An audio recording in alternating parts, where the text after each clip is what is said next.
Pronto, terminando a sessão, ele grava automaticamente depois para cá. Tá, muito obrigado. Qualquer coisa eu estou aqui nesta sala. Tá, muito obrigado. Ok. Obrigado. Onde estão as apresentações? Sim.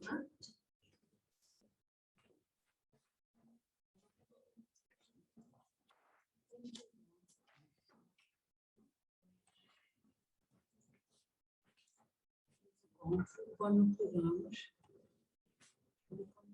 seja vencedor agora.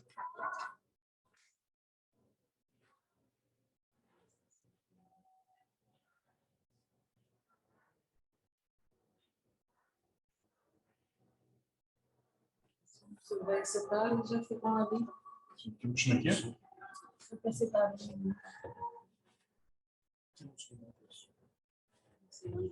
aceitar.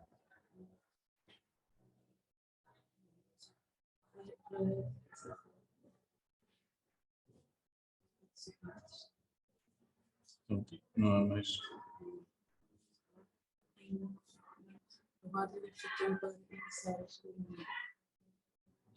Ok, deixa eu só pôr para fazer uma coisa.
Não, tem uma outra que assim a sessão vai iniciar. Sim. Então, espera todos começarem. Sim.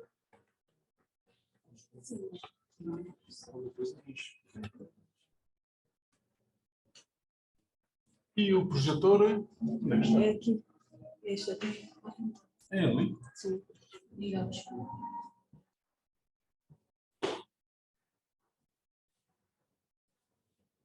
A primeira é esta aqui. Já está aberta. É que já estão três. Falta Ricardo e Eduardo. Como é que eu sei?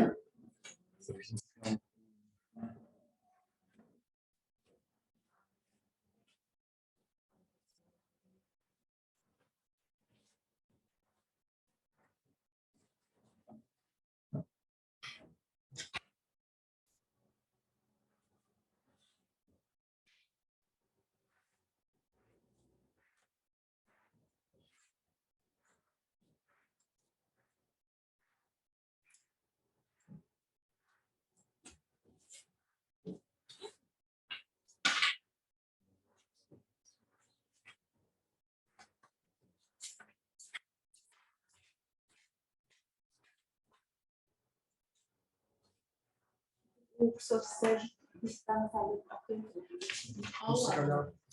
Se calhar ainda vou colocar no.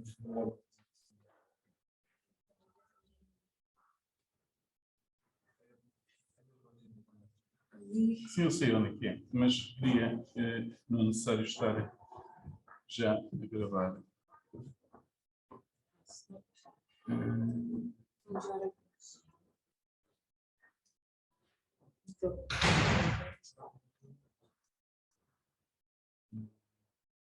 É no mais.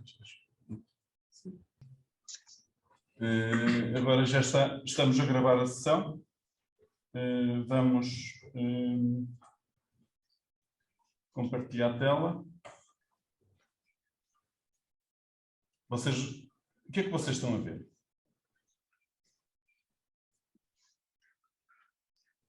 Estamos a ver os slides. Os slides, muito bem. Sim. E agora vão ver a apresentação. Pronto. Posso começar? Boa tarde a todos, aos presentes, e em nome da Lusoconf agradeço aos autores os trabalhos que foram enviados e que irão ser apresentados hoje, nesta sessão. E começo, as regras têm 15 minutos, menos, se for possível, 10 a 15 minutos para fazer a apresentação, e no final da sessão temos um debate de alguns minutos para podermos trocar impressões. Começa a apresentação Arlinda Semedo e Paulo Odete Fernandes, e o trabalho é intitulado Aplicação da Escala de Caráter Corporativo à Câmara Municipal de Santa Cruz, Cabo Verde. Caráter Corporativo à Câmara Municipal de Santa Cruz, Cabo Verde. Peço desculpa. Arlinda, está preparada? Eu não sei.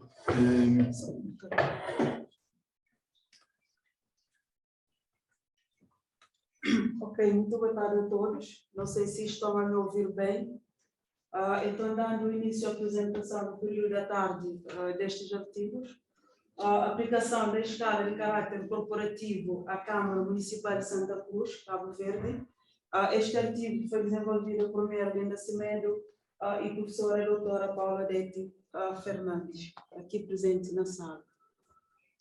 Portanto, escolhemos fazer o estudo da aplicação da escala de caráter corporativo à Câmara, sobretudo devido à importância que esta escala tem a nível de reputação corporativa e também a nível de fazer uma análise interna e externa da organização e também compreender o nível de reputação da Câmara por meio desta escala.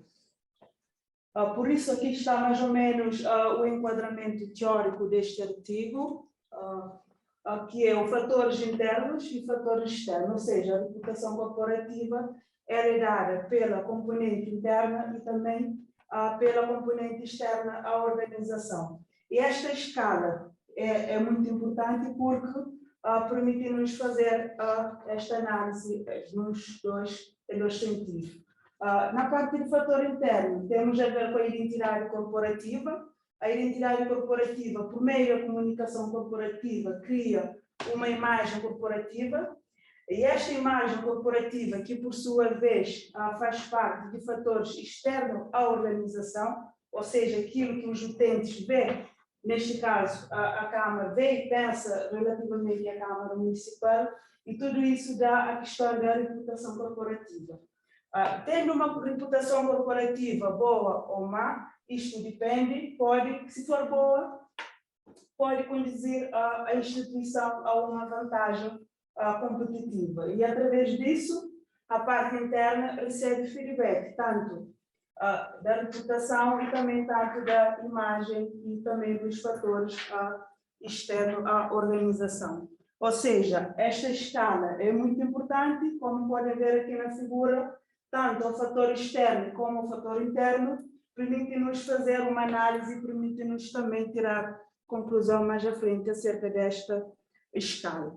Portanto, para o objetivo deste artigo é analisar a reputação e o perfil dos utentes da Câmara Municipal de Santa Cruz com a aplicação da escala de caráter corporativa. Para o objetivo específico é caracterizar o perfil sociodemográfico e profissional dos utentes, identificar os itens mais importantes para os utentes por cada dimensão desta escala, neste caso numa instituição mediana, e também verificar qual é a dimensão mais importante para os utentes.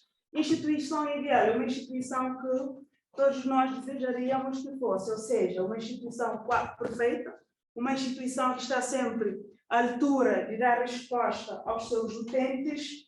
Então, vamos ver quais os itens que os utentes escolheram como mais importante. Por isso, relativamente dando continuidade à metodologia e o universo de investigação, constitui utentes da Câmara, do mês de março a junho de 2021. A recolha de dados para a parte teórica foi feita uma revisão bibliográfica, para a parte prática foi feita a aplicação de inquérito por questionário via Google Docs e também no formato físico em papel. E para análise e interpretação de resultados foi feita uma análise descritiva. Por isso, desculpa, escala de caráter corporativo. O que é a escala de caráter corporativo? É uma escala que foi desenvolvida pelo professor David Summirosa em 2003 e também foi repetida em 2004 com o artigo que ele escreveu, que é Metáfora da Personificação.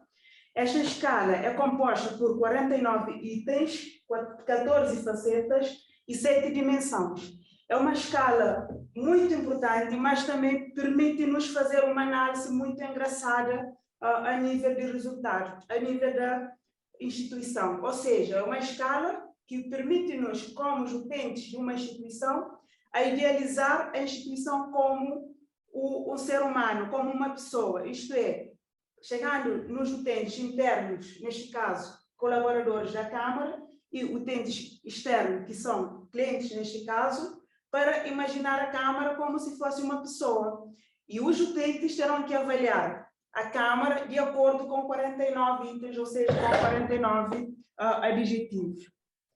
Por isso, relativamente à apresentação dos resultados de caracterizar o perfil dos utentes, podemos verificar aqui que no total de 826 inquiridos, a maioria dos utentes possui idade entre 18 a 27 anos, e com 28%, e de 28 a 33 com 25%. Se somarmos isso, podemos verificar que 40 e tal ou 50% possuem idade entre 18 a mais ou menos 33 a 40 anos. Também, dos 826 inquiridos, 54% são femininos, 81% são solteiros, 66,59% destes utentes residem no mundo rural. Ou seja, o município de Santa Cruz é composta por 22 localidades, mas a maioria destas localidades situam-se no meio rural, como se diz aqui nas aldeias, nas pequenas aldeias. O município de residência, podemos verificar que 97,34% residem no município de Santa Cruz e apenas 2,66% residem em outros municípios, ou seja, a Câmara Municipal de Santa Cruz também atende pessoas de outros municípios, mas se repararem, a maioria dos inquiridos residem no município de Santa Cruz. Também, quanto ao nível de habilitações literárias, podemos verificar que 29,30% possuem ensino superior e 26% possuem ensino básico completo. Ou seja, a conclusão que se pode tirar aqui é que os utentes da Câmara Municipal de Santa Cruz, tanto interno e externo, possuem um nível de escolaridade que permite ler, permite escrever e permite também fazer uma análise de reputação em relação à Câmara Municipal.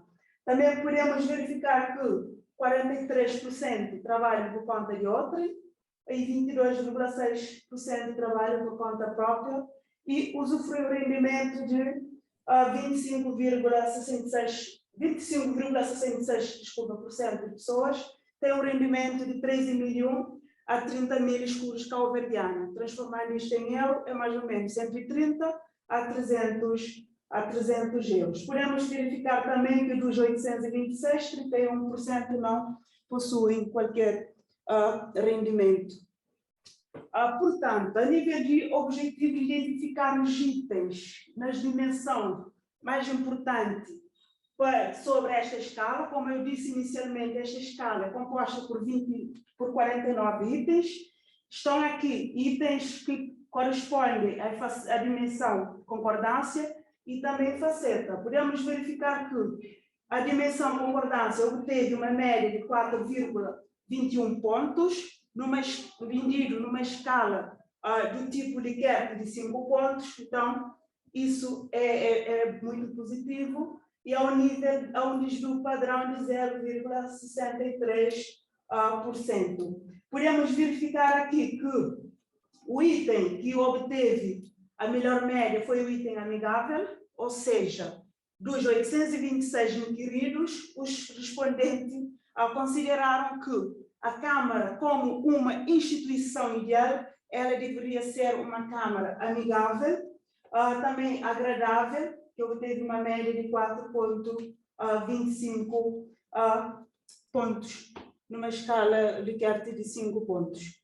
Também, continuando nesta dimensão, a dimensão empreendedorismo obteve uma média de 4,07, com um desvio padrão de 0,6%. Podemos verificar aqui que o item inovadora, que faz parte da faceta aventureira, obteve uma melhor média de 4,30 pontos.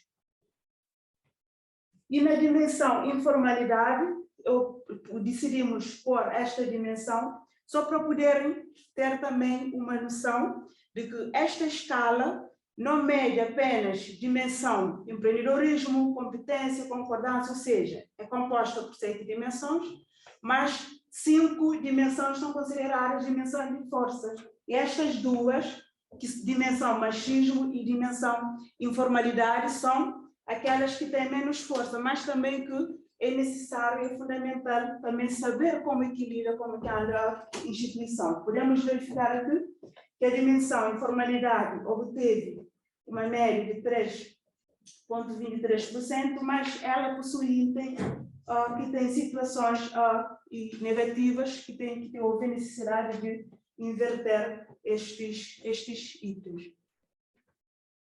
Por isso, aqui, os itens que os utentes, numa escala, imagina, 49 itens, aqui são os itens que os utentes consideram mais importantes. Trabalhadora, inovadora, disponível para ajudar, jovem, amigável, socialmente responsável e agradável. Ou seja, hoje não basta só prestar serviços aos utentes, é preciso também que as organizações tenham algum cuidado, sobretudo com a questão do socialmente responsável, sobre atitudes responsáveis perante a comunidade. Relativamente à Câmara Municipal de Santa Cruz, isto é visível não só neste estudo, mas também na prática. A Câmara sempre apoia atitudes e iniciativas do tipo. É uma Câmara trabalhadora também, e é uma Câmara inovadora, ou seja, nos últimos 4 anos, 2016 até aqui, a Câmara deu um salto e o município de Santa Cruz em si passou a ser referência para quem ir a Cabo Verde e ir à Ilha de Santiago, terá que passar, sobretudo, para este município devido a projetos estruturantes, iniciativas que estão ali. Também. É uma Câmara jovem, se puderam ver na caracterização dos utentes, tanto o perfil interno e externo, é uma Câmara jovem e que tem muita oportunidade a nível do município. Por isso, com este estudo, é possível concluir que a reputação é positiva, avaliada em quase todas as dimensões da escala de caráter corporativa, com exceção da dimensão severidade e machismo. Dos 49 itens que compõem a escala, o item trabalhadora obteve a melhor média, 4,45 pontos, ao mesmo padrão de 0,69. Das 14 facetas da escala, a faceta responsável obteve a melhor média, de 4,29 pontos. Isto leva-nos a refletir um pouco de que a escala de caráter corporativa auxilia os gestores na tomada das decisões.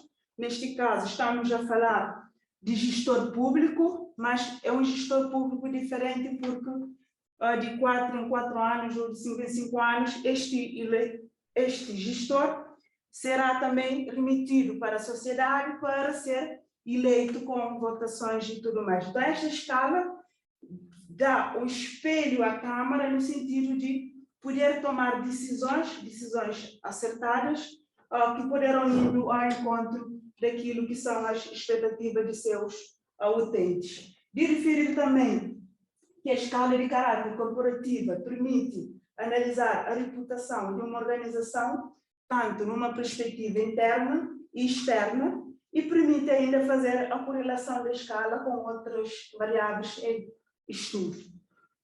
Por isso aqui está algumas referências bibliográficas utilizadas durante esta apresentação.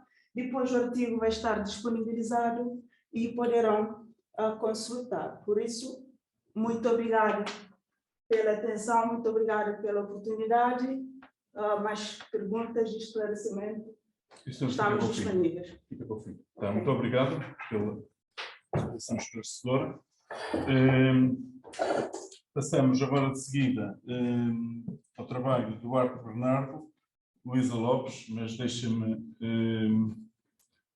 retirar. Eu peço, não sei quem é que tem o trabalho, se é o Duarte, se é a Luísa Lopes, se é a Salete Esteves. Salete Esteves não deve ser. Sou eu. Claro. Sim. Pode partilhar? Posso compartilhar, sim. Já estão a ver, Sim. presumo. Sim. Portanto, o trabalho é intitulado Perfil dos visitantes das áreas protegidas portuguesas, contribuição de análise de dados. Portanto, tem 15 minutos para apresentar, está preparado, pode começar. Sim, desde já, muito obrigado, é um prazer estar aqui, ainda que de um meio online. Isto não está a avançar, peço desculpa. Ok. Eduardo, peço desculpa. O quê? Aguarda um bocadinho. Ok.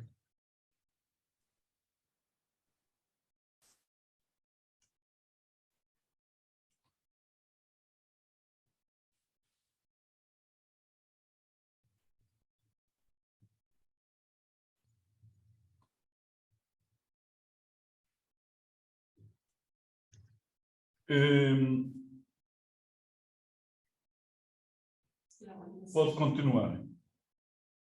Ok. Ao longo desta apresentação vou falar sobre o turismo em áreas protegidas, os objetivos e metodologias do estudo, a análise dos resultados e as conclusões que podemos tirar a partir dessa análise. As áreas protegidas são áreas cujo principal objetivo é proteger o meio ambiente. E o turismo sustentável advoga que devemos dar uma boa experiência aos visitantes, desde que não sejam degradados quaisquer recursos naturais. Este tipo de turismo tem tido um aumento significativo do número de visitantes nos últimos anos, por várias razões. Por exemplo, o facto do turismo estar em constante expansão, a pandemia fez também com que muitos dos turistas que geralmente iam para o estrangeiro passassem a tentar visitar mais Portugal e mais zonas. Por outro lado, o aumento da consciencialização da sustentabilidade por parte da sociedade como um todo, e por fim, o facto do stress ser algo que está presente no cotidiano dos portugueses, o que faz com que muitas vezes, para relaxarem, prefiram ir para estas zonas com menos gente, com mais natureza, do que estar nas grandes metrópoles. Este trabalho tem como principal objetivo desenhar o perfil dos visitantes das áreas protegidas portuguesas em termos sociodemográficos e de principais motivações da visita. Por outras palavras, queremos conhecer quem são os visitantes das áreas protegidas e poder segmentar o público para poder comunicar melhor para cada segmento. Em termos de metodologia, fizemos um inquérito a partir do Lime Survey, que enviámos para 18 pessoas como forma de pré-teste. Depois desse pré-teste foram feitas algumas mudanças e aí sim passámos para a parte real, onde passámos através das redes sociais e de e-mails institucionais o inquérito, o que faz com que a amostra seja por conveniência. Obtivemos, entre dezembro de 2021 a janeiro de 2022, 624 respostas, das quais apenas 395 foram viáveis. Agora, fazendo a caracterização sociodemográfica. A nível do sexo, temos mais respondentes do sexo feminino, 66,8%. A nível das habilitações literárias, temos que a grande maioria tem ensino superior, bacharelato, licenciatura, pós-graduação, MBA, mestrado e doutoramento. Isto também porque, lá está, foi enviado através de mail para sites institucionais, onde muitas das pessoas que responderam foram docentes. Isto explica também aqui estas habilitações literárias. A nível de situação profissional, os trabalhadores por conta de outrem têm a maioria, com 74,9% dos respondentes. A nível da área, temos que mais de 90% dos respondentes são da Zona Norte, que engloba o interior norte, o litoral norte e a zona do Grande Porto, e só 6,5% são das outras regiões, como Grande Lisboa, Litoral Centro, Sul e Ilhas. Falando do rendimento dos nossos inquiridos, temos que a resposta mais comum foi entre os 1.000 e 1.001 e os 2.000 euros, sendo que temos mais respondentes a ganharem mais de 1.000 euros do que menos de 1.000 euros.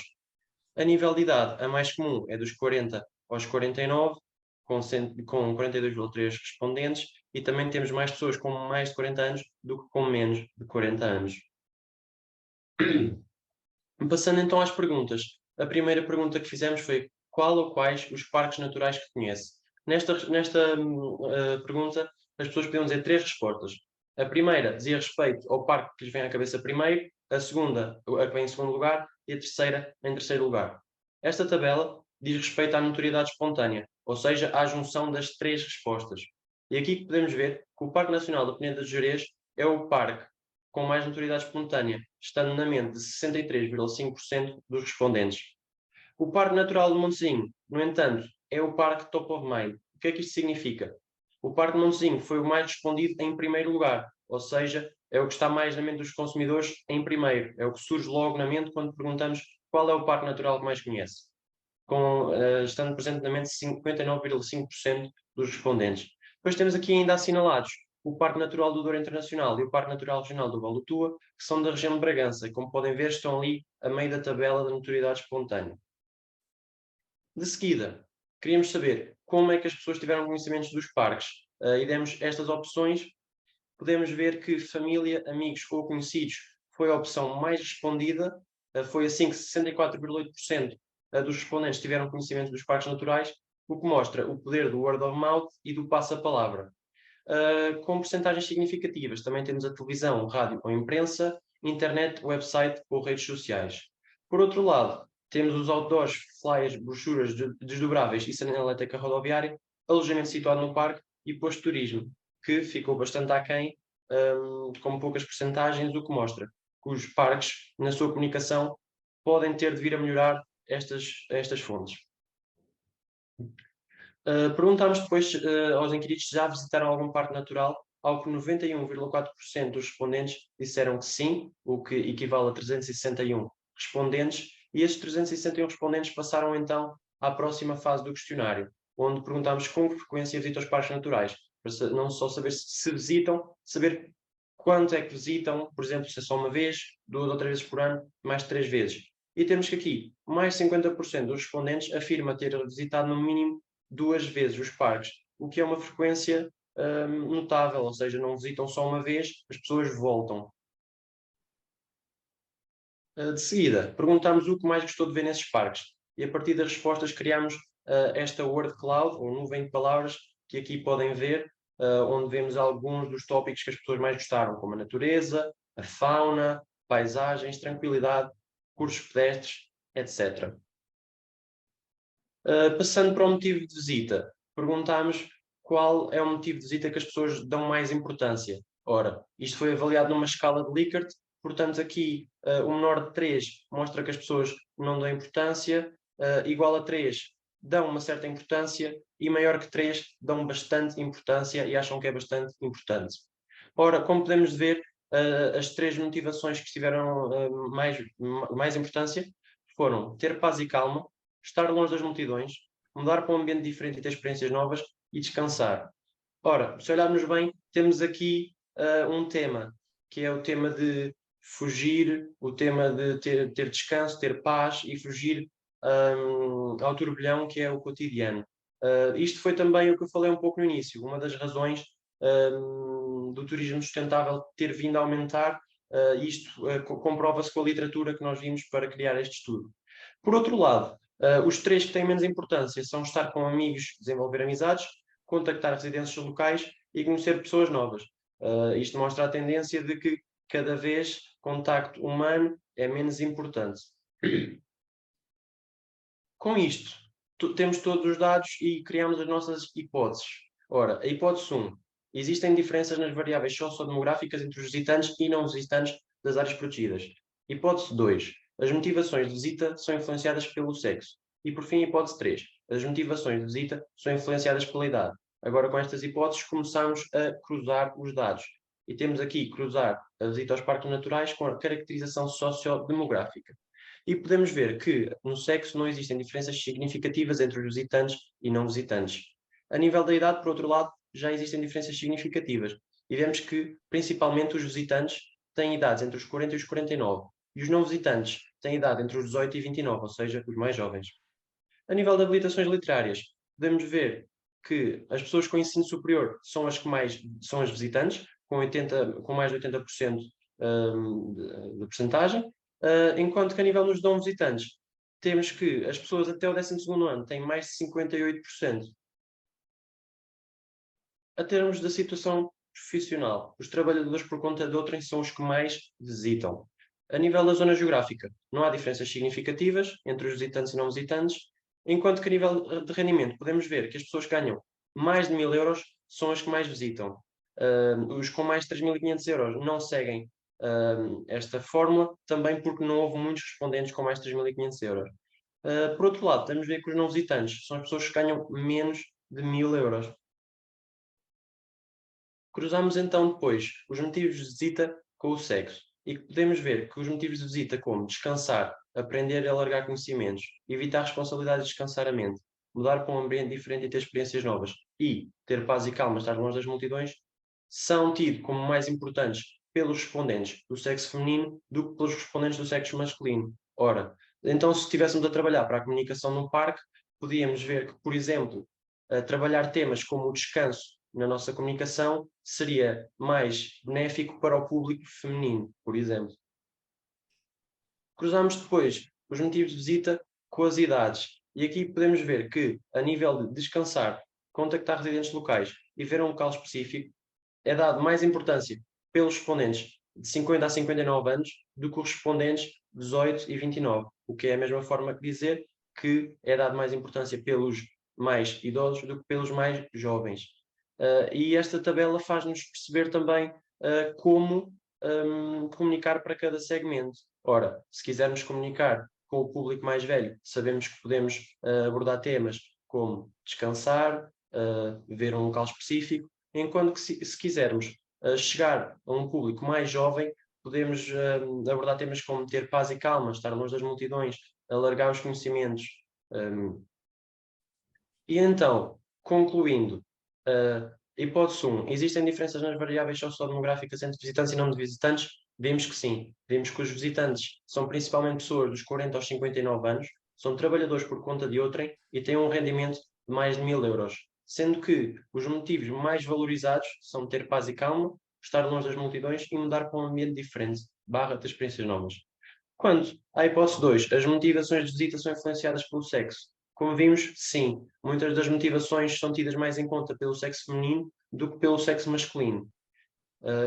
Por fim, a última hipótese, as motivações de visita são influenciadas pela idade. Também vimos que sim, muitas motivações são tidas como mais importantes pelo público mais velho. Terminamos assim a apresentação. Muito obrigado a todos por ouvir. Nós, pela apresentação. Peço ao Duarte que... Exatamente. Parar a compartilha, não é? Não, sim, tirar, já está. Tá. Obrigado, Duarte. Obrigado. Passamos agora a seguida ao Ricardo Rodrigues Ribeiro, Isaura, Alberto de Lima e Sónia Nogueira. Não sei quem é que vai fazer a apresentação. Boa tarde, é o Ricardo. Ricardo. Ricardo, pode partilhar a tela?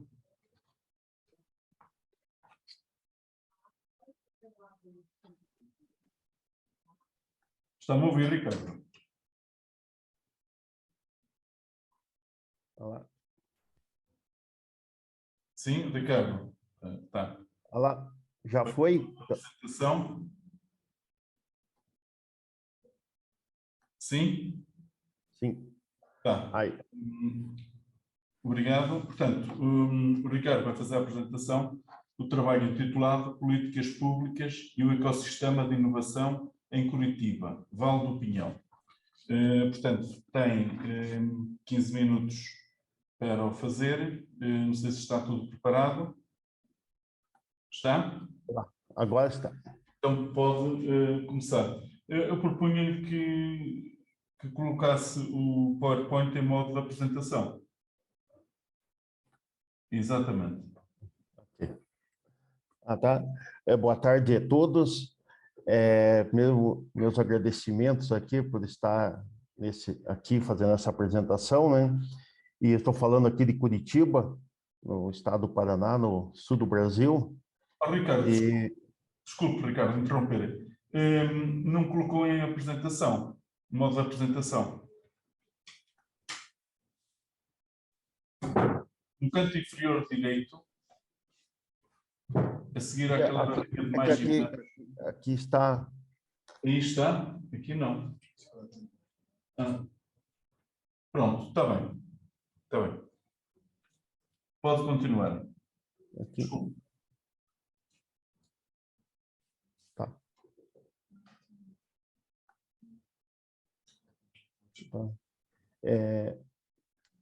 O título do estudo é Políticas Públicas e o Ecossistema de Inovação em Curitiba, o Vale do Pinhão.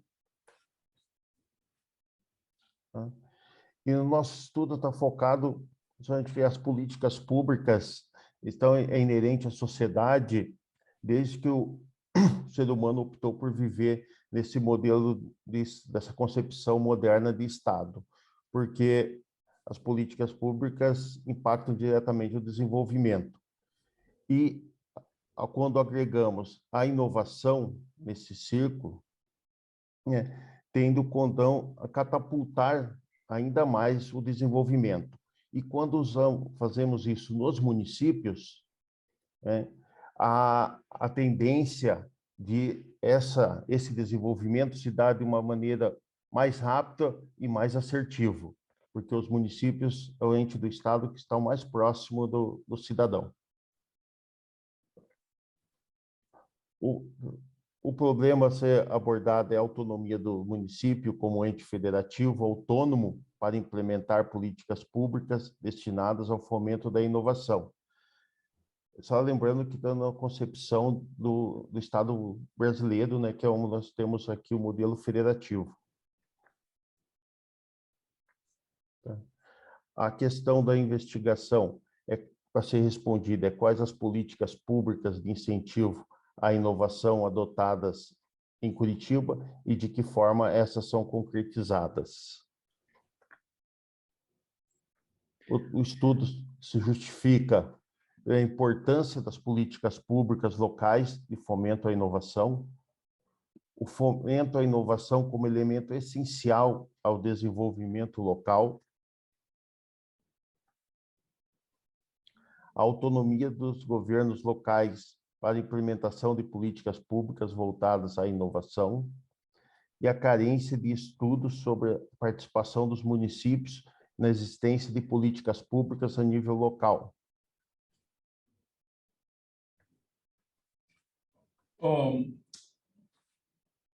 Ricardo, desculpe. Nós, não sei se a minha colega Sónia está a ver os diapositivos. É que não sai do... Estou sempre a ver o primeiro. Pois, O Ricardo está a falar, mas ainda estamos no primeiro. Nós deve ter que ver com a apresentação. Deve carregar. Eu solicitei controle remoto, mas não consegui. Deixe-me ver aqui se consegue. É que... Parar de compartilhar e voltar a compartilhar.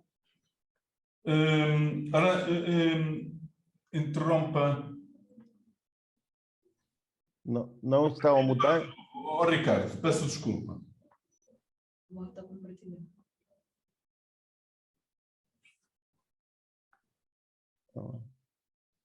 Compartilhe agora de novo.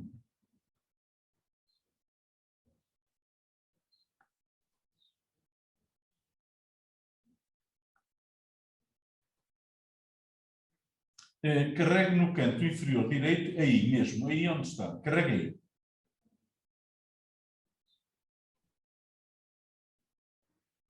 O Ricardo, quantos monitores é que tem aí em casa? Oi, eu não percebi. Tem só um monitor do computador ou tem um monitor auxiliar? É só um monitor. Só. Ah, tá. Penso que Foi está aí. bem, mas Não foi. Para mim apresenta, que aparece a apresentação. então agora passe para o diapositivo 2, por favor.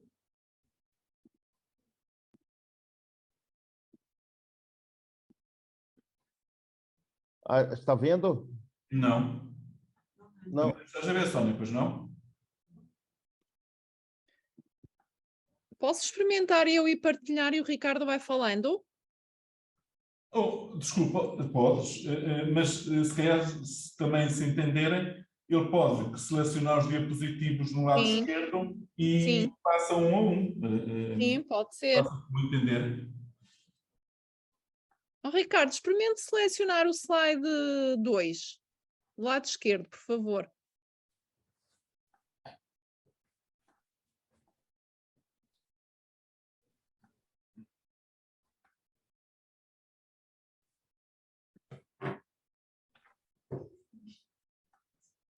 Isso. Pronto, vamos vendo assim. Está bem. Tá. Obrigado, Sónia. Oi. Mudou? Sim, sim. Está no Ah. gráfico. Bom, continuando, então.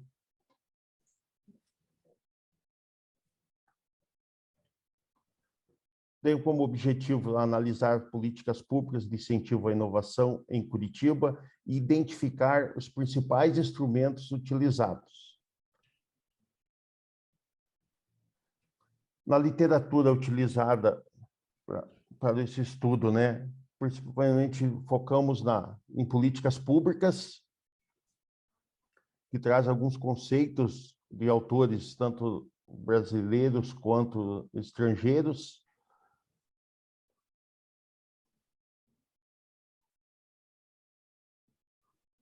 Também focamos na inovação, principalmente trazer o conceito do Manual de Oslo, da OCDE, e da linda doutrina brasileira e estrangeira também. E focamos também na renúncia fiscal, né, que é um importante instrumento aí utilizado aí aqui na questão de Curitiba. Na metodologia, a pesquisa teve uma abordagem qualitativa, de natureza aplicada, foi utilizada a técnica da exploratória e descritiva, e utilizamos de uma pesquisa documental e bibliográfica. Está-me a ouvir? Continuamos a não ver. Carregue na seta para baixo para passar para o diapositivo seguinte.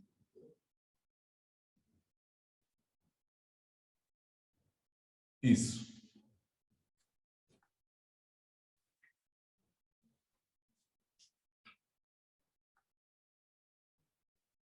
Está a ver? Sim, sim, agora estamos. Tá. Então, depois falamos da metodologia. E quanto aos resultados específicos,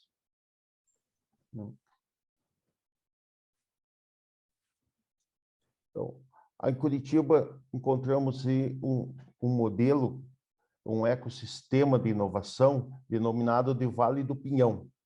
Vale do Pinhão porque faz uma referência ao Vale do Silício, né, que existe na Califórnia, e pinhão, que é o fruto da araucária, que é uma árvore típica aqui da nossa região.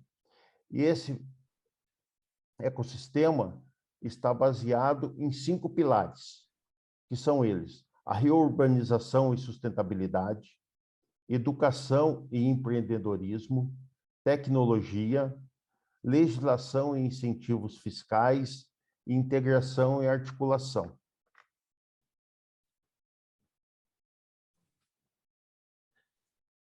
dentro do pilar da reurbanização e sustentabilidade, temos um programa da Horta do Chefe, que é um programa de reabilitação dos espaços abandonados, com a construção de hortas urbanas, né? E tem a mentoria de chefes da gastronomia local, que auxiliam as comunidades, né? Dando uma mentoria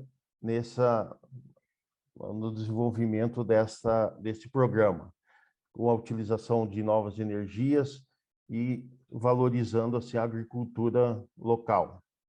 Também tem o programa O Eco Cidadão, que é um programa que trabalha com associações de catadores de materiais recicláveis, né, visando criar uma rede de coleta de materiais recicláveis, né, e buscando a melhoria da qualidade de vida desses catadores. Não se esqueça dos diapositivos.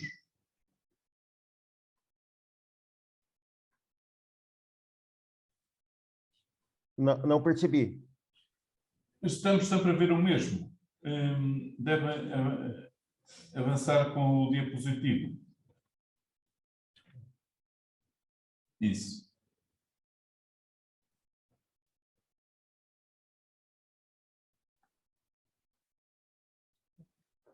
No pilar da educação e empreendedorismo, aí temos os faróis do saber e inovação, que são bibliotecas públicas com espaços exclusivos para a criação de novas descobertas, os espaços do empreendedor, que são espaços destinados à mentoria e à consultoria ao empreendedor, os liceus do ofício são locais destinados a fornecimento de cursos de qualificação de forma gratuita, e o Worktiba, que foi o primeiro cowork público brasileiro.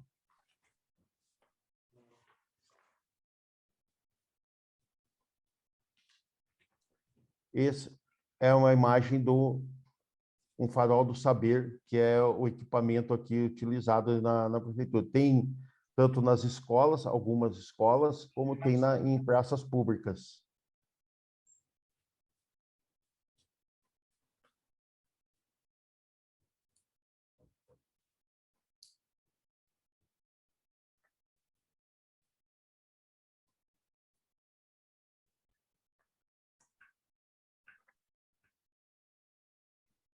O pilar da tecnologia.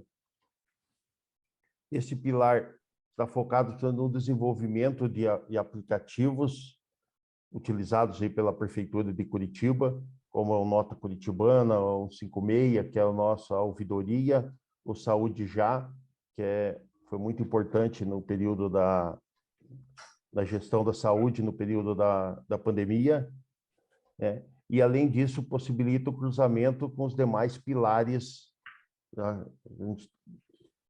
citados aqui.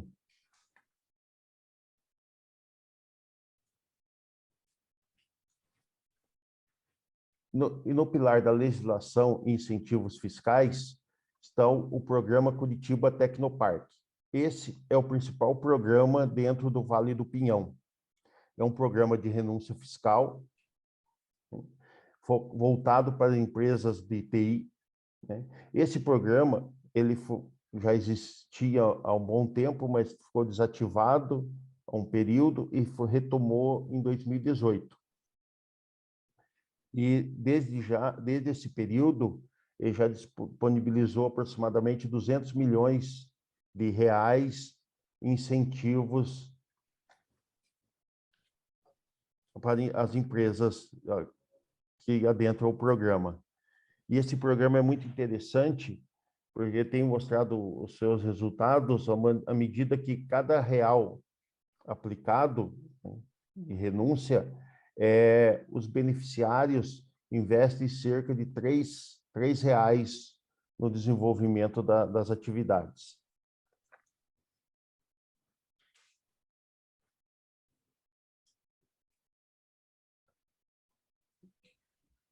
Também no pilar da integração e articulação, temos programas do Paiol Digital, que é uma estrutura que fornece palestras em formato TEDx, né?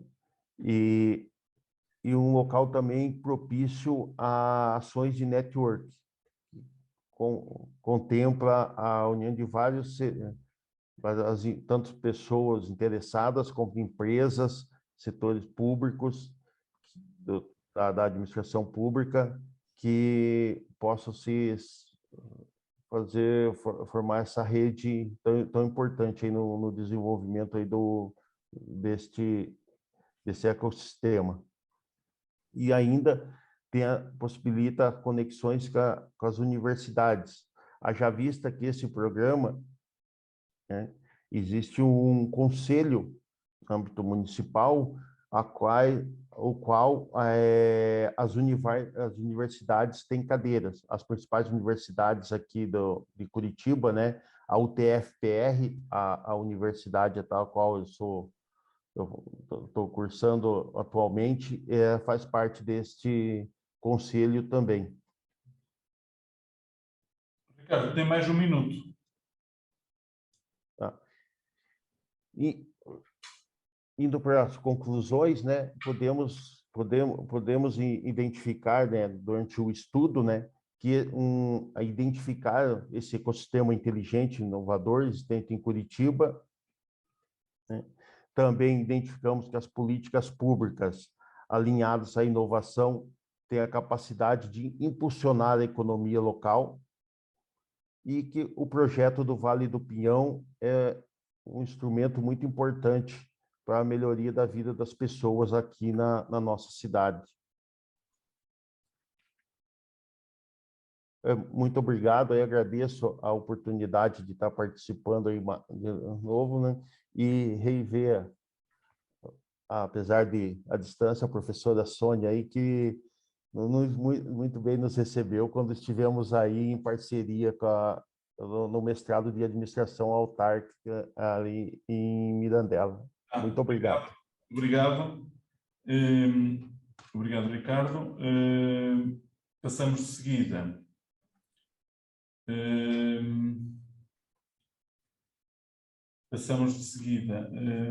À apresentação da Arlinda Semedo, o trabalho em conjunto com a Paula Odete Fernandes, e o trabalho intitulado A prestação dos utentes sobre a reputação corporativa da Câmara Municipal Santa Cruz, Cabo Verde.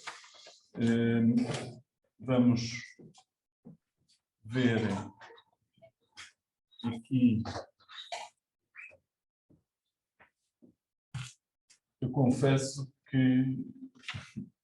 ia trabalhar melhor com o Zoom do que trabalho agora. É o computador. Não é o computador, é a minha falta de experiência.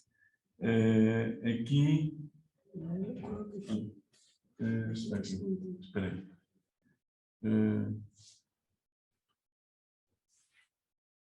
Coloca no cantinho, apareceu o meu.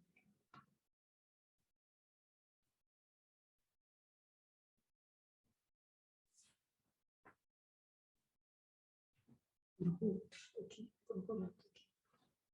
aqui. Mais não. Não. Assim, só apareceu.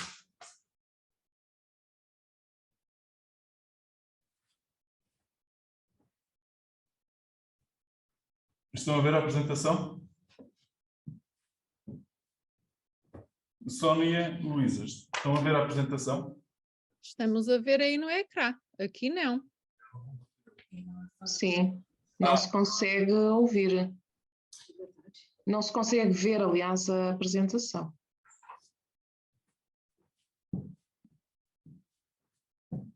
Falta partilhar. Exatamente. É que eu digo, falta de experiência. Já está. Não Já posso. está.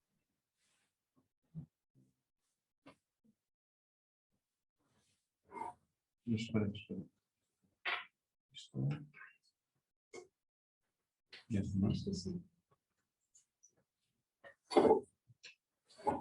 Ok, nós vamos boa tarde.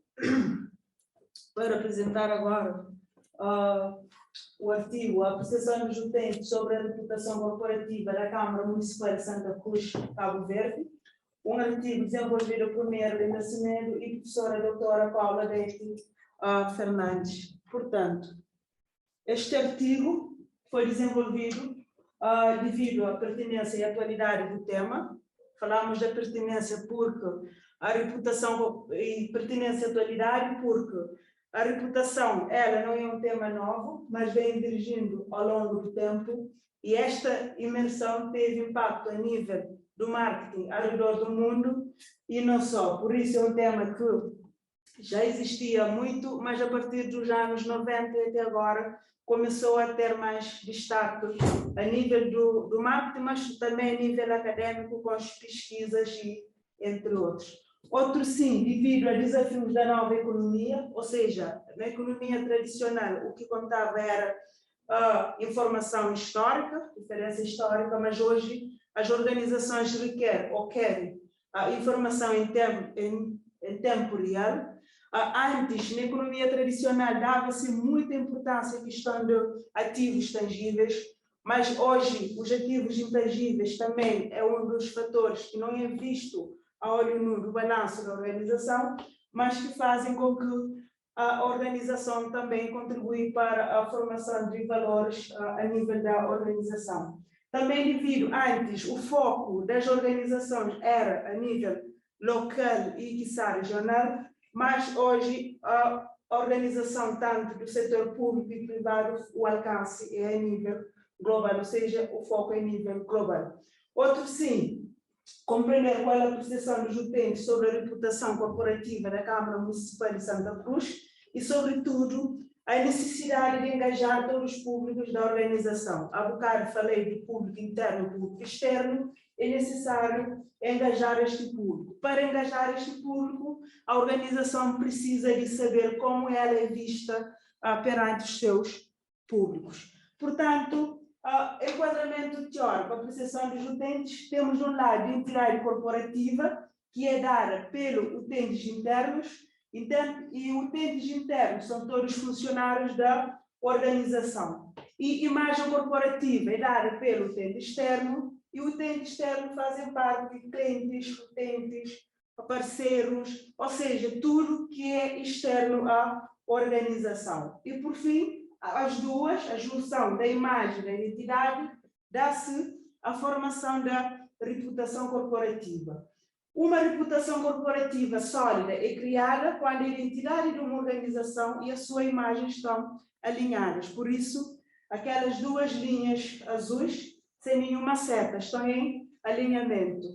O objetivo da organização é alinhar aquilo que a organização tenta transmitir para os seus utentes e que tem um alcance a nível dos seus utentes externos.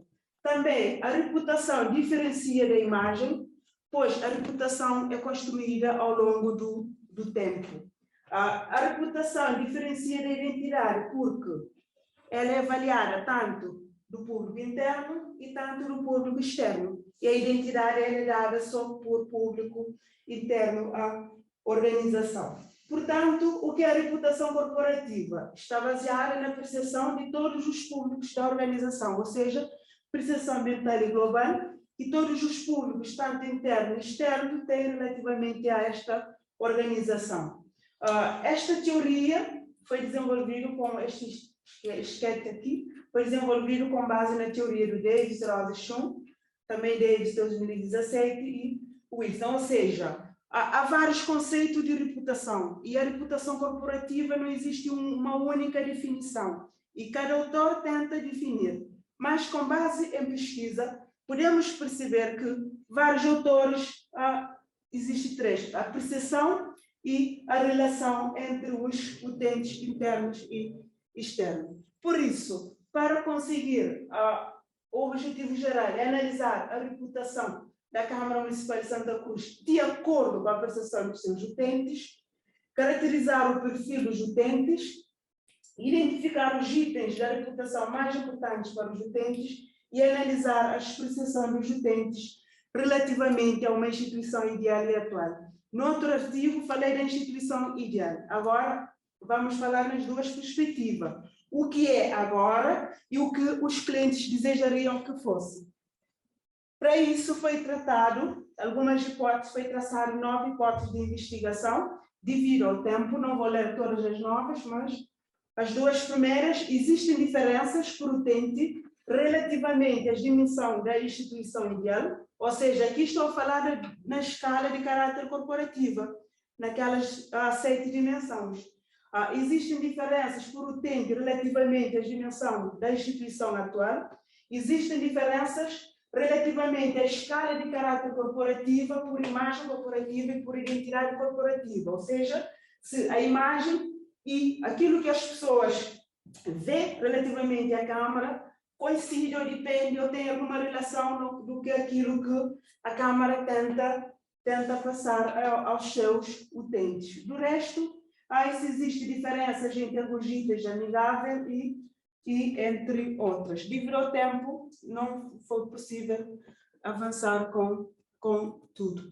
Portanto, a nível do universo da pesquisa, foi considerado um estudo por inquérito por questionário no mês de março a junho de 2021.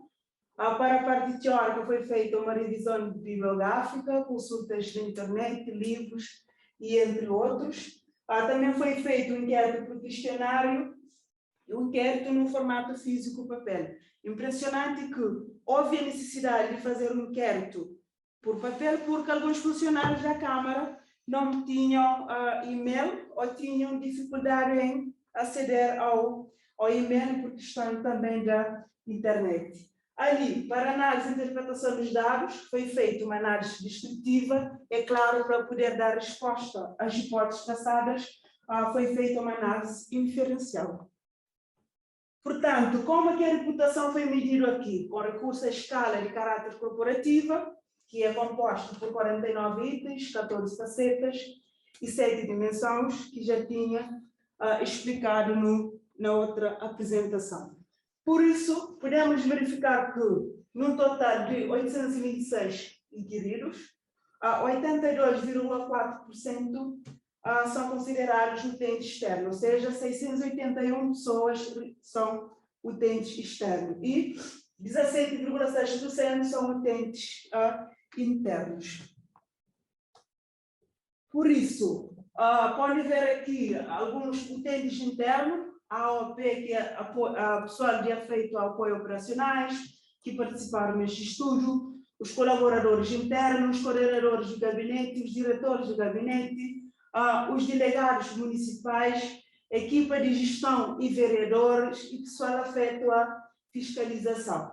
Podemos verificar que 41,38% dos inquiridos possuem idade de 34 a 40 anos para os utentes internos. No total, 32,31% possuem idade de 18 a 21%. A maioria são no sexo masculino, com 54 para os utentes internos e no total 56 são feminino. Estado civil também são solteiros.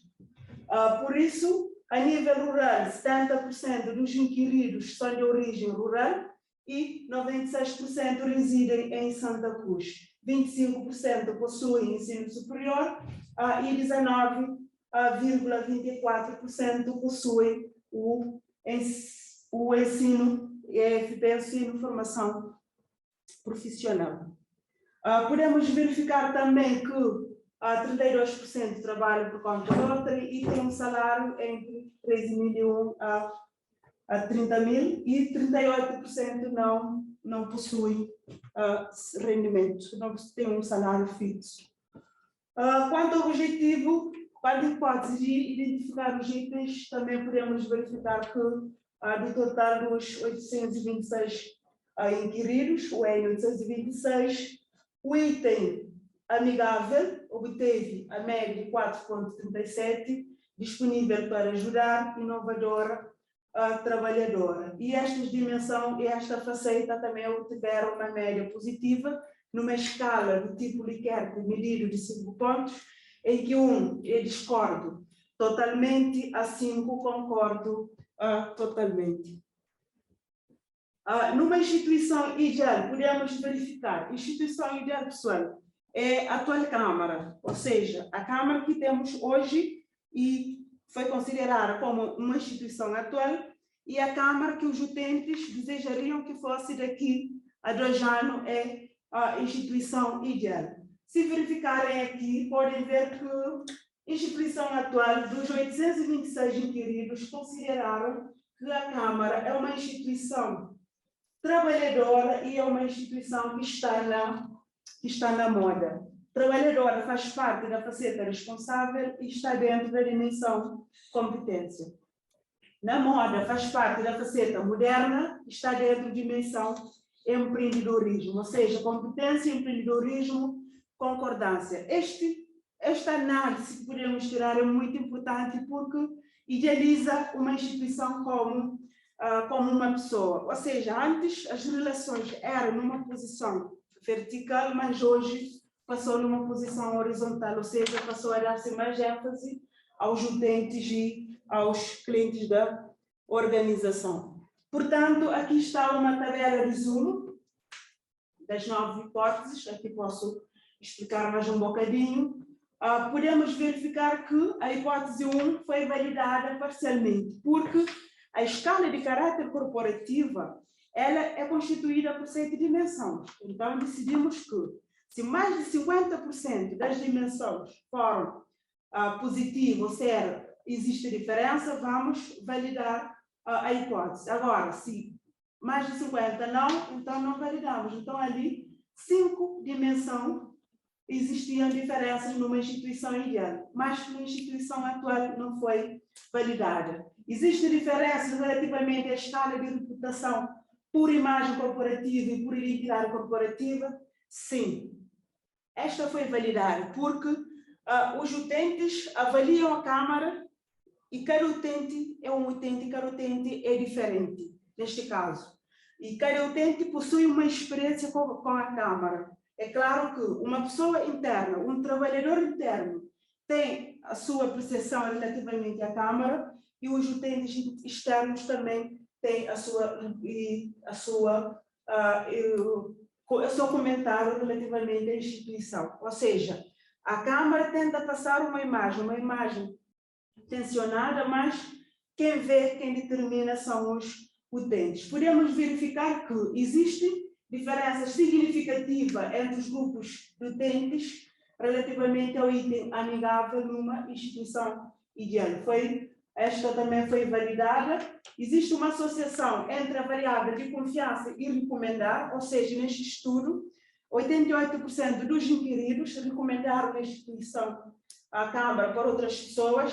Isto remete-nos à questão de confiança. De confiança também faz parte do item dos 49 itens da escala de caráter corporativa. E este item existe uma associação tanto numa instituição atual e também numa instituição ideal. Existe uma relação entre a reputação da instituição ideal e a reputação da instituição atual? Sim.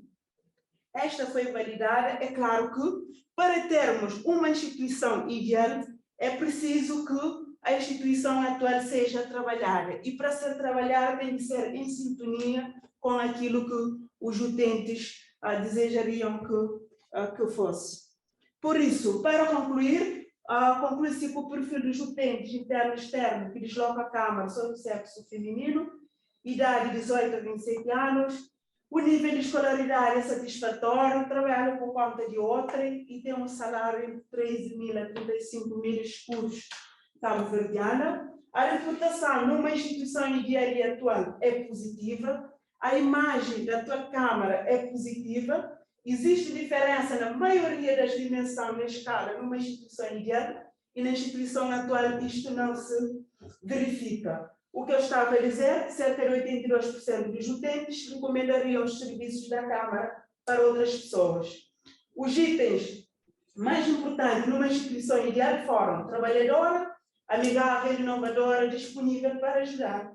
E para a instituição atual foram trabalhadora, na moda, disponível para ajudar e inovadora. Ou seja, para termos uma instituição ideal, é preciso que a Câmara também trabalhe direto com o seu público externo. Isto são referências bibliográficas usadas nesta apresentação, mas referências estão no próprio artigo. Por isso, é tudo. Muito obrigada pela vossa atenção e muito obrigada também a Lusoconf por esta oportunidade. Obrigada. Tá, obrigado. Olha lá.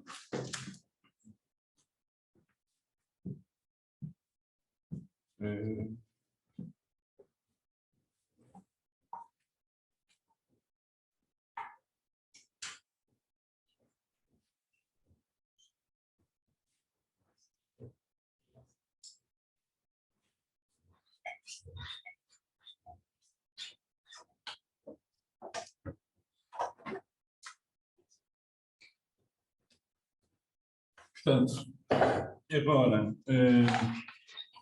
para esta última apresentação, sou eu que vou fazer, António Fernandes, é sobre o impacto da localização geográfica na performance das empresas do setor do turismo em Portugal. Não sei se estão a ver os diapositivos.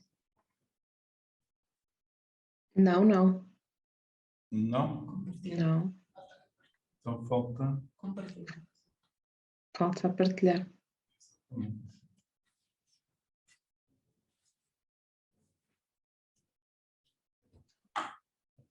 Agora sim. E agora?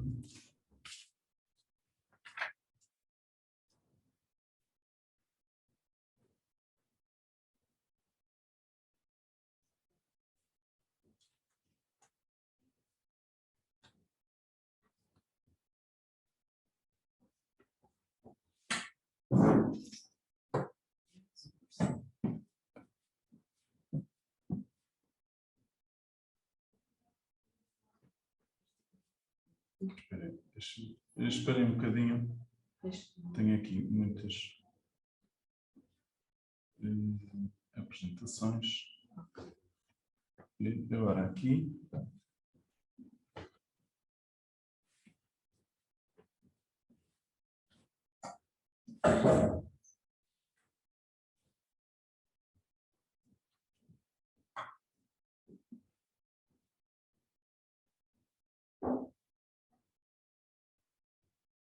Estão a ver agora? Sim, sim. Portanto, estava a dizer que o trabalho sobre o impacto da localização geográfica na performance das empresas no setor do turismo em Portugal, desenvolvido por eu próprio e pela colega Ana Paula Monte. Portanto, a ideia é verificar se a performance das empresas,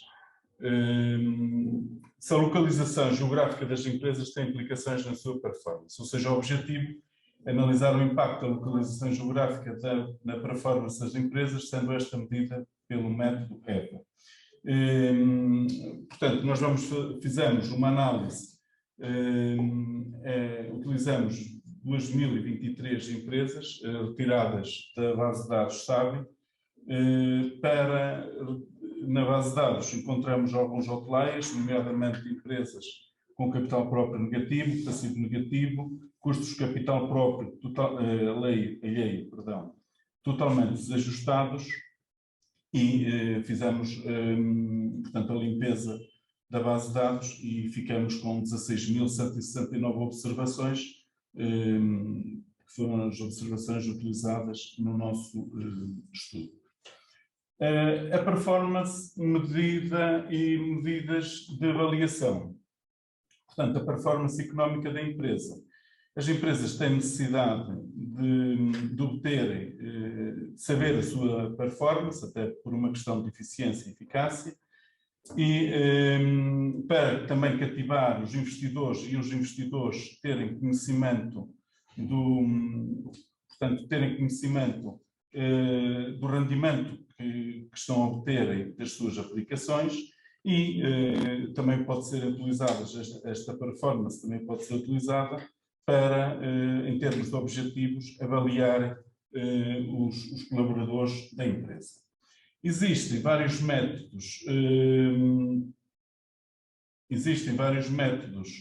para avaliar esta performance. Os métodos tradicionais, nós temos o ROI, a rentabilidade dos capitais próprios, em que vamos avaliar a rentabilidade dos nossos capitais próprios, ou seja, a rentabilidade que os sócios obtêm do dinheiro que investiram na empresa. Temos também a rentabilidade do ativo, em que esta rentabilidade do ativo é da empresa no seu todo, em que esta rentabilidade, é óbvio, tem que satisfazer os capitais próprios e o capital alheio. E temos também o lucro por ação. No entanto, estas medidas são retiradas dos documentos contabilísticos e, de certa forma, são estáticas. Existem outras medidas baseadas na criação de valor. Estas, sim, tentam ver se a empresa está a criar valor ou não. É o caso do Economic Value Add, o Cash Value Add, o Market Value Add e o Share Value Add, entre outros. Nós, pela sua simplicidade de cálculo, bem como pelo tipo de empresas e pela informação que obtivemos das empresas, utilizamos o EVA como medida de desempenho no nosso estudo. O EVA não é suficiente, como vamos ver à frente, os resultados do EVA não são animadores. E não é suficiente que a empresa tenha resultados líquidos positivos para ter um EVA positivo, ou seja, tem que esses resultados líquidos serem superiores ao custo do capital, digamos assim, ao custo do capital vezes o capital investido. Existem alguns autores, nomeadamente Carosse, Malverde, Ribeiro e Costa, que consideram que a localização geográfica influencia a performance financeira das empresas. E vamos ver se isso também se verifica no nosso estudo. Portanto, hipótese de investigação, a localização das empresas tem impacto positivo na performance económica e financeira das empresas. E hipótese 2, as empresas do litoral apresentam melhor performance económica e financeira que as do interior.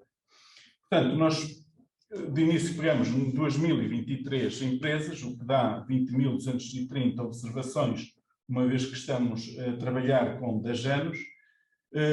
Do Código de Atividade 55, Divisão 55, Alojamento, empresas nacionais, quer de Portugal continental, quer das ilhas, o período 2011 a 2020, e verifica-se, portanto, temos aqui um quadro, a tabela 1, que nos dá a localização das empresas por distrito.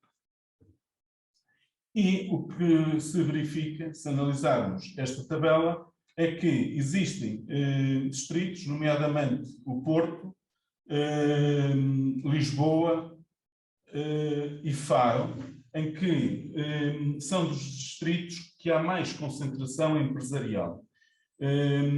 Não colocamos aqui nos diapositivos, nem no trabalho, mas, aliás, no trabalho foi colocado.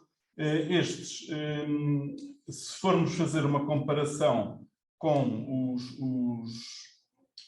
portanto, o setor empresarial, verifica-se mais, portanto, não foge muito destas proporções nestes distritos. E o que se verifica é que, por exemplo, no Porto nós temos 2.500 empresas, o que equivale a 12,6%, e em termos de área geográfica, temos apenas 2,6% de área geográfica nacional. Ou seja, as empresas nestes 3 distritos, essencialmente, estão demasiado concentradas. Em sentido oposto, temos o distrito de Beja, que tem apenas 560 empresas deste setor, o que corresponde a 2,8% da nossa amostra, e em termos de área geográfica nós temos 11,25%, ou seja, as empresas acabam por estar muito mais dispersas pelo território, o que acaba por ser preocupante, portanto, estes valores. Em termos de resultados, a hipótese 1, portanto, a localização das empresas tem impacto positivo na performance económica e financeira das empresas, verifica-se que, pela tabela 3, que a região em que o EVA tem piores resultados, e nós verificamos que todas as regiões, regiões tendo em conta a NUT 2, todas as regiões têm EVAs negativos, ou seja, a média da região, a média do EVA das empresas da região tem valores negativos. E aquele que é mais negativo é a região autónoma da Madeira. Se fizermos pela, portanto, análise multivariada pela ANOVA, nós verificamos que, como a região autónoma da Madeira é a região com piores resultados, vamos fazer a comparação de todas as outras regiões com a região autónoma da Madeira. E o que é que verificamos?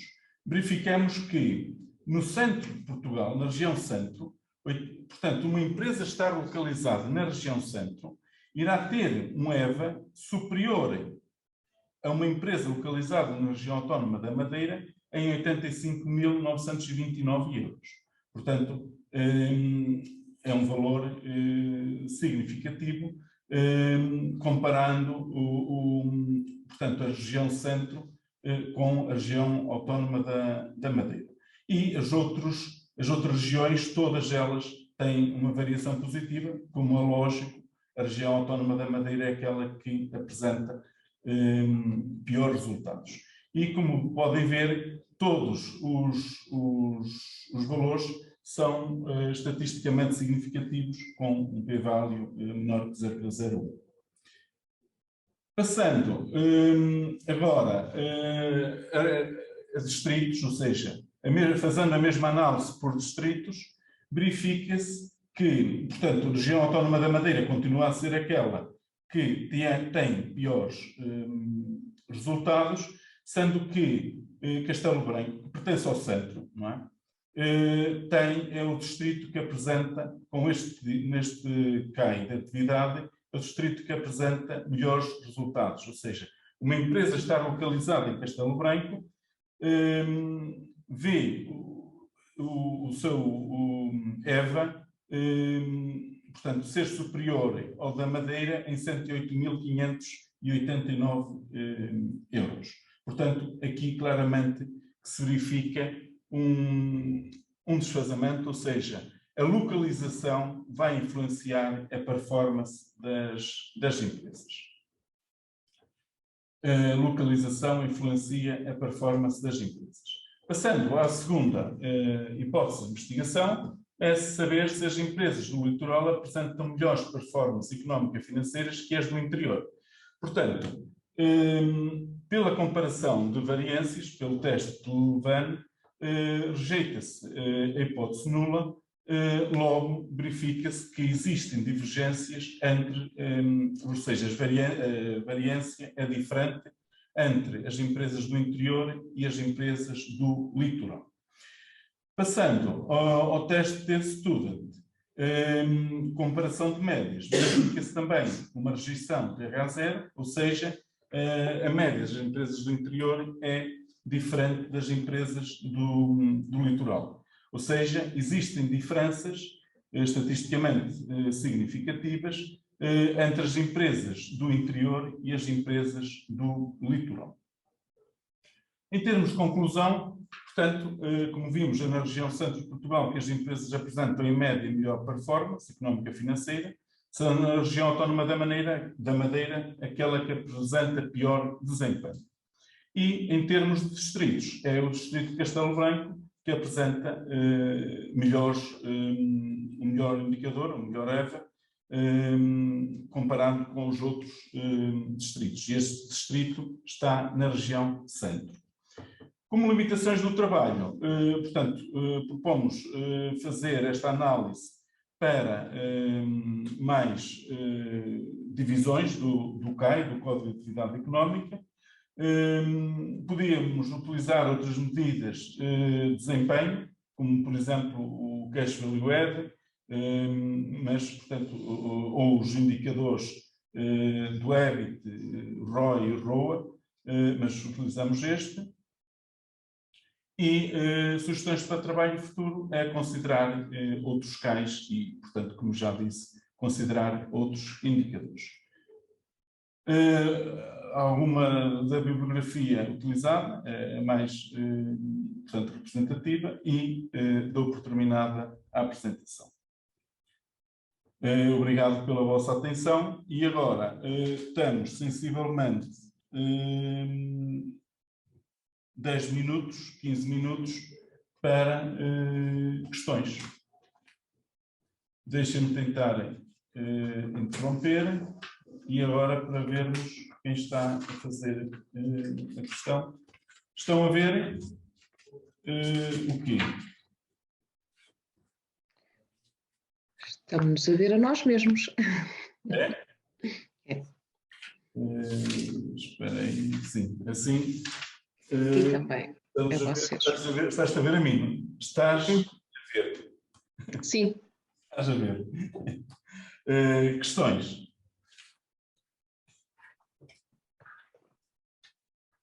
Eu se calhar começo por questionar a Arlinda pelo primeiro trabalho e gostava que ela me dissesse qual é a razão do seu ponto de vista para o município ter o sucesso que tem.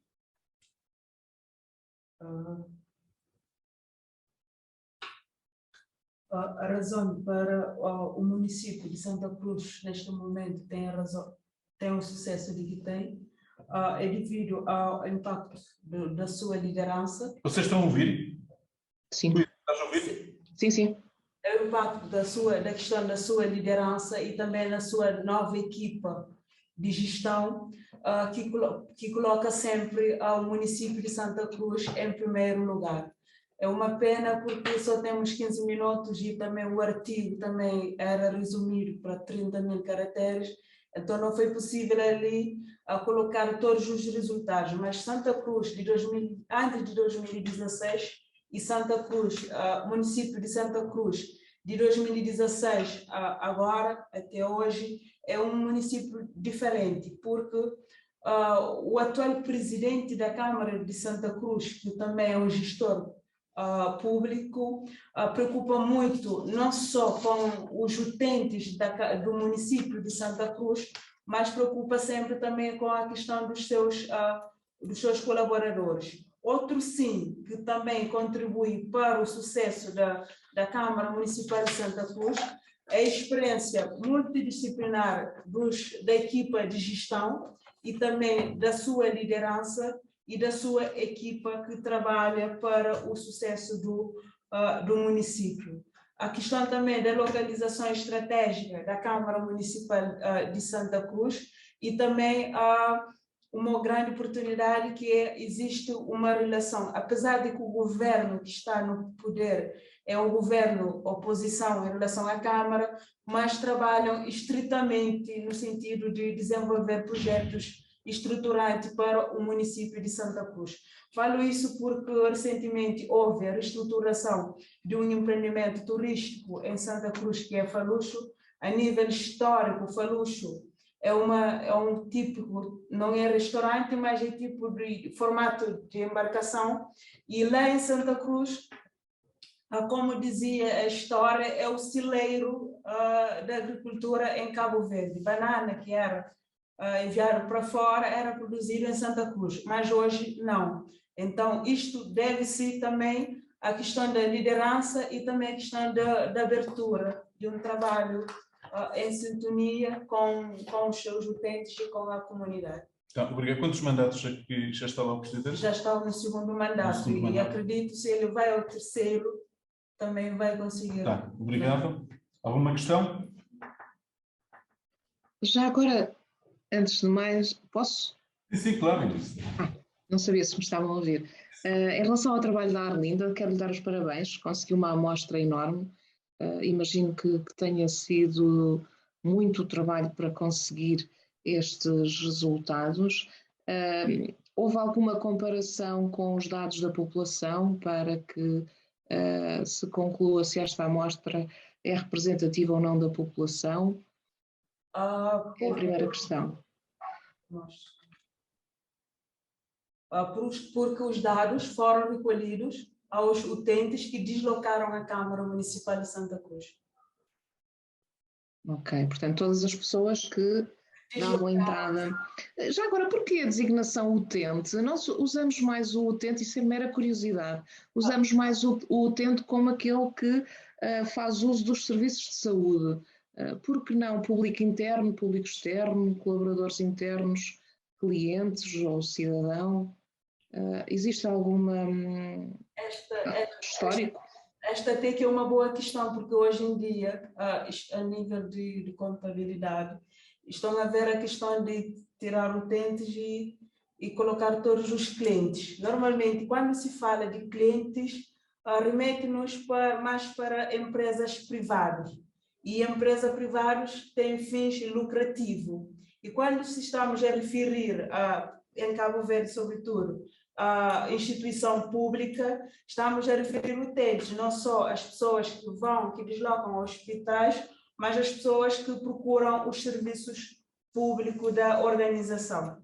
Mas há uma diferença, não só a diferença, mas há autores que defendem que agora temos que ter todo cliente, ou seja, em vez de ser utente, para passar a ser tudo clientes. E há uns que defendem que não, que clientes é mais para a instituição privada e mais para a instituição pública. Agora, o público interno, o público externo, a própria definição, porque assim, a reputação corporativa não tem uma definição exatamente e única para dizer a reputação corporativa é isto.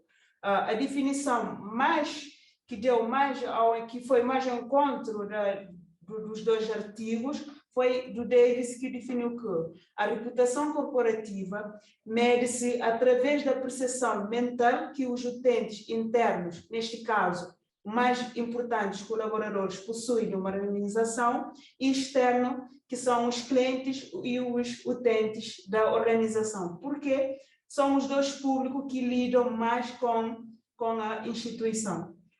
Não sei se fui claro. Uhum. Até chamamos munícipes, não é? Sim, também, munícipes. Posso colocar outra questão? Eu gostei do estudo, Arlinda. Como já assistimos a 3 apresentações sobre o seu estudo, nesta última parte, em que validava uma hipótese que dizia respeito à relação, existe relação entre a instituição atual e a instituição ideal. Eu não percebi muito bem como é que essa hipótese foi validada, ou seja, que diferença existe aqui. Reparei que, por exemplo, se consideravam que a instituição atual, portanto a Câmara atualmente, não é amigável, parecia-me ser uma das poucas diferenças. Qual é a relação entre a instituição atual e a ideal? Ok, obrigada, professora, pelas questões. É assim, a instituição atual, ou seja, tomamos o exemplo IPB, né? Vamos fazer um estudo sobre o IPB agora. E os alunos vão idealizar o IPB daqui a 2 anos, ou seja, idealizam o IPB da forma que a professora Luísa, por exemplo, quer. Uma instituição perfeita, uma instituição que está à altura dos desafios dos seus alunos, de toda a sua equipa. Então, para se ter uma instituição ideal, é preciso que também dar atenção à instituição atual. Ou seja, imagina, uma instituição tem história. Se quer ter uma instituição ideal, não pode ignorar a história da organização. É valorizar a partir daí e trabalhar para que superar os pontos menos bons neste caso.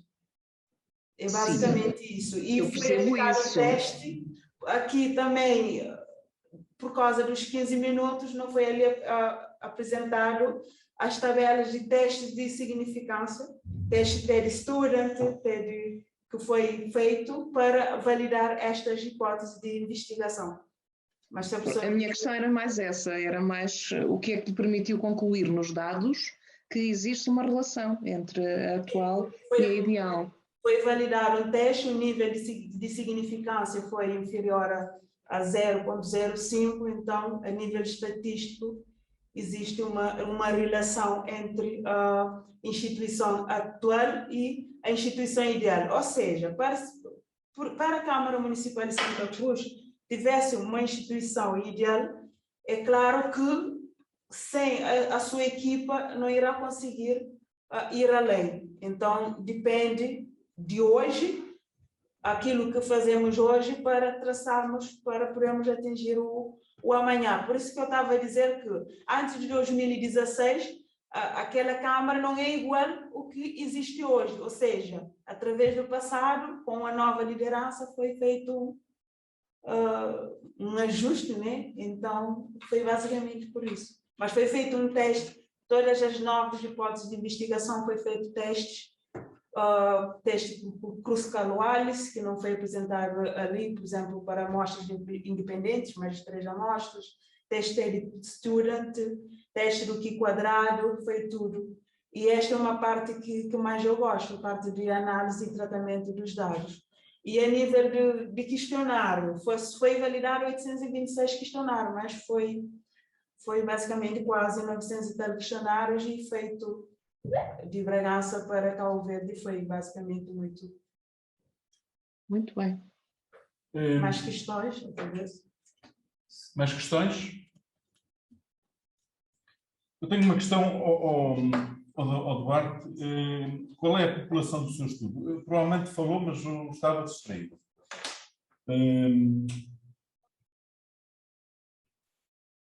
Pode repetir, não ouvi. Qual é a população do seu estudo? Fez uma amostra A população. Sim. aos juntantes, lá está, aos juntantes, aos clientes dos parques naturais. Qual foi a população do seu estudo? Depois tivemos que a amostra foram o público a quem chegámos a chegar e a população seria as pessoas que visitam os parques naturais. Como é que sabe que eles visitam? Não estou a conseguir ouvir, peço desculpa. Como é que sabe que os juntantes visitam os parques naturais? Lá está, nós fizemos aquela questão no início de se visitavam ou não. Acho que é isso. Tá. Sim, foi colocada uma questão inicial, se Sim. já conhece áreas protegidas, parques naturais. Eu acho que respondi a esse questionário. É possível. É possível, mas já não me recordo, já foi há algum tempo, acho eu. É bem possível. Mas foi uma amostra de conveniência? Sim, eu disse isso na apresentação. Pois, eu disse que provavelmente estava distraído e não tinha percebido. Tá, obrigado.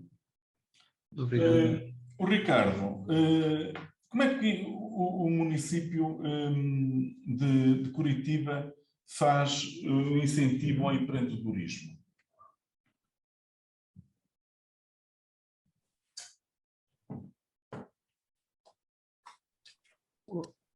Na questão do empreendedorismo, aqui no Brasil, nós temos uma modalidade que é o microempreendedor individual.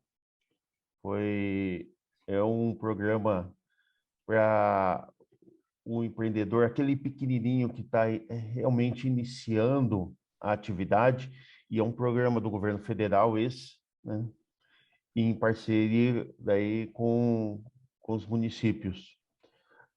Nós temos aqui em Curitiba, a cidade é organizada em 10 regionais, subprefeituras. E cada regional dessa, existe um escritório da agência Curitiba, né, que é o ente da prefeitura capacitado para que dá essa mentoria, dar esse suporte. E nesses escritórios tem todo esse apoio de consultoria, a questão burocrática, como se organizar, isso que é feito em termos de organização aí para o empreendedorismo. Esse é o principal programa do...